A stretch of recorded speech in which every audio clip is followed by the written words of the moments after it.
Zoomi's prayers, no other presence. There is a king by whom all kings reign. In contemplation of your greatness and majesty, time ceases to be. There will be two epochs of our adoration and service to you. In this world we extol you, our daily work to be in praising you, and in the next and higher world, continual joy and blessing.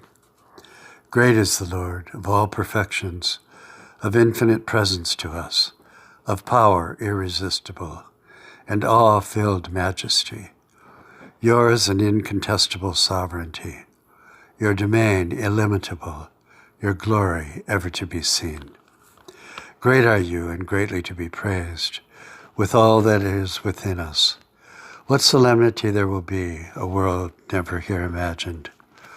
What is the extent of your being in your kingdom? Our delight will be to contemplate their vast dimensions, the profundity of your counsels among us, and the sublimity of your power and glory. Your greatness, no bounds, our praises, no end, our thanksgiving never ceasing.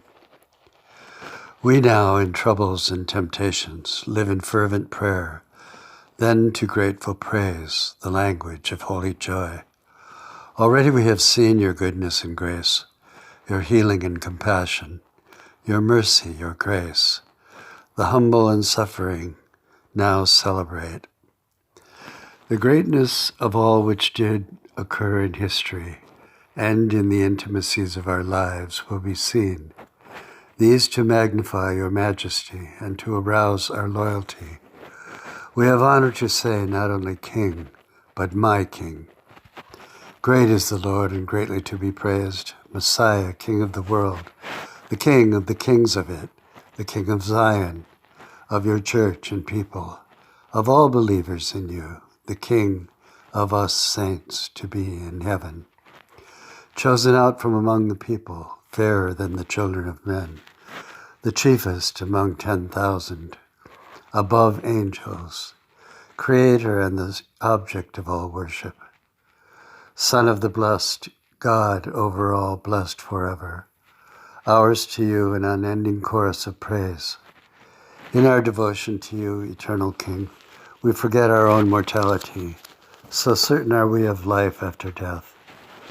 There is a reason we are called. It is not of us, but is all of you.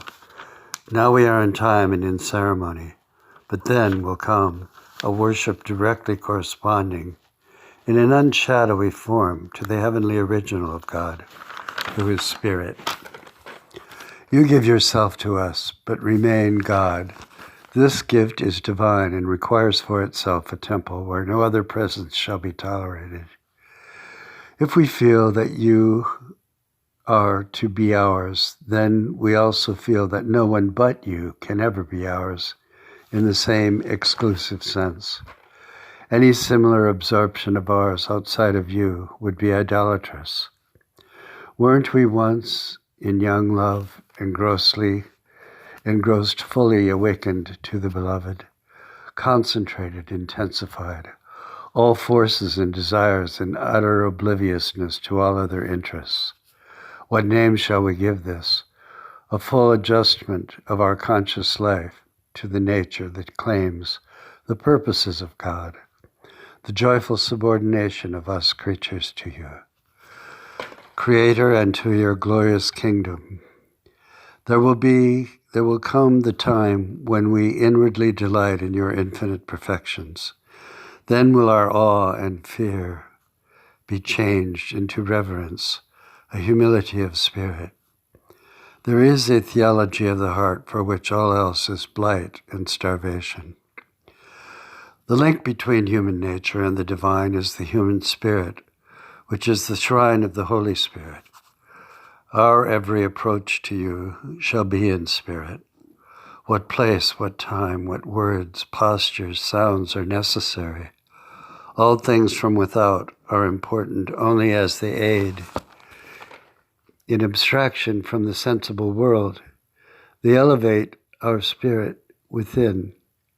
We worship in truth, in harmony with the nature of God whom we worship. The Father seeks men to worship him. You are not vengeance to be appeased, nor power to be dreaded, but love to be received. All languages, countries, and places are being sanctified. Men are to worship you, not in Jerusalem or other, but in their hearts, and by our lives offering ourselves. Are we again in search of the medieval Holy Grail? Yes, not as a relic, but in the sense that we are your receiving cup, being filled by your infinite and eternal mind, supreme intelligence, incorporeal, immaterial, invisible, incorruptible. All these true of Jesus, Son of God, in whose image we are made. This such that worshipper and worshipped are no longer alien to each other. We fall naturally before you in worship. You need nothing, seeing that you give to all life and breath and all things. The hour has come, now is. We worship you in spirit and in truth. Whatever excellence we shall have is ascribed to you. Whatever in us is imperfect and must be removed from us, so that we sing, "The King of glory comes, the nation rejoices. Open the gates before him, lift up your voices."